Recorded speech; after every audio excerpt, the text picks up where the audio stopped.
ମୌर्ୟ ଶାସକ ଶାହଜାହାନ ଆକୁ କେତେ କୋଟି ଟଙ୍କା ଖର୍ଚ୍ଚ ହେଇଥିଲା ସେତେବେଳେ ବୋଧେ 1 କୋଟି ଟଙ୍କା ଖର୍ଚ୍ଚ ହେଇଥିଲା 1 ଲକ୍ଷ କୋଟି ଟଙ୍କା 1 ଲକ୍ଷ କୋଟି ଟଙ୍କା ମାନେ ଜାଣିଛ ବାଂଲାଦେଶର 3-4 ବର୍ଷର ବଜେଟ୍ ମୌର୍ୟ ଶାସନ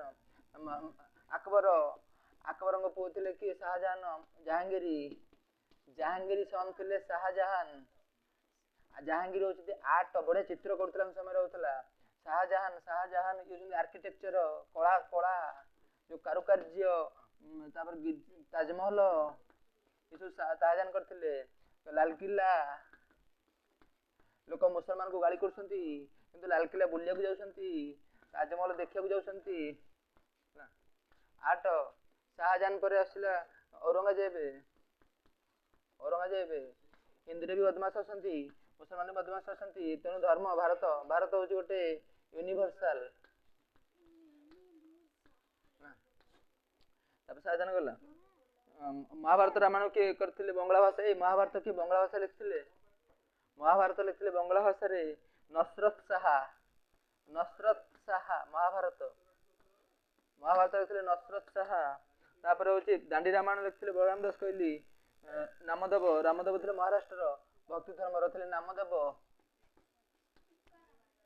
ଥିଲେ ମହାରାଷ୍ଟ୍ରର ତୁକାରାମ ରାଖୁନା ଜମା ଇଚ୍ଛା ନେଇ ପଢିବାର ତୁକାରାମ କେତେଟା ପିଲା ଖାଲି ସେମିତି ଆସିଛନ୍ତି ଏଠି କବିର ଥିଲେ ହଉଛି ବେନାରସର ଭକ୍ତି ଧର୍ମର ଶଙ୍କରାଚାର୍ଯ୍ୟ ଥିଲେ କେରଳ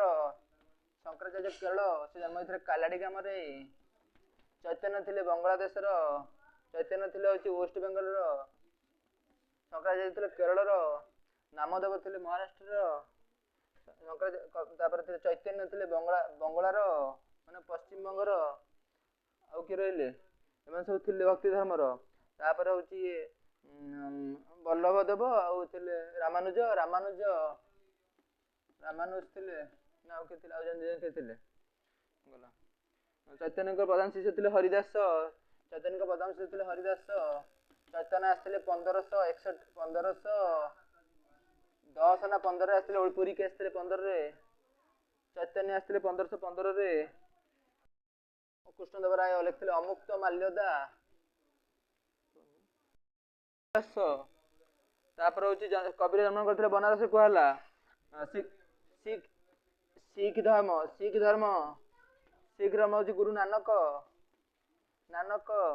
ତାପରେ ମହିମା ଧର୍ମ ବାହାର କରିଥିଲେ ମହିମା ଗୋସାଇଁ କିନ୍ତୁ ତାଙ୍କର ଗୀତ ଲେଖୁଥିଲେ ହଉଛି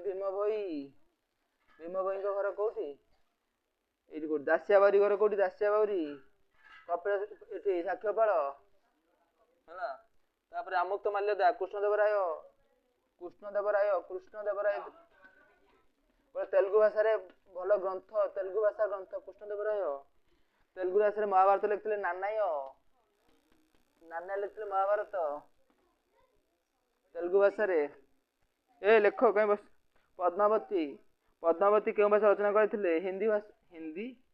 ପଦ୍ମାବତୀ କବି ତାପରେ ପୃଥ୍ୱୀରାଜ ରସ ଲେଖିଥିଲେ ଚନ୍ଦ ବରଦାଇ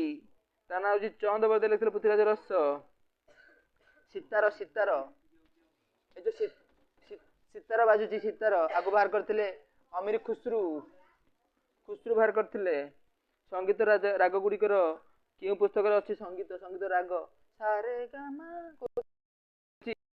ମାନ କୌତୁକ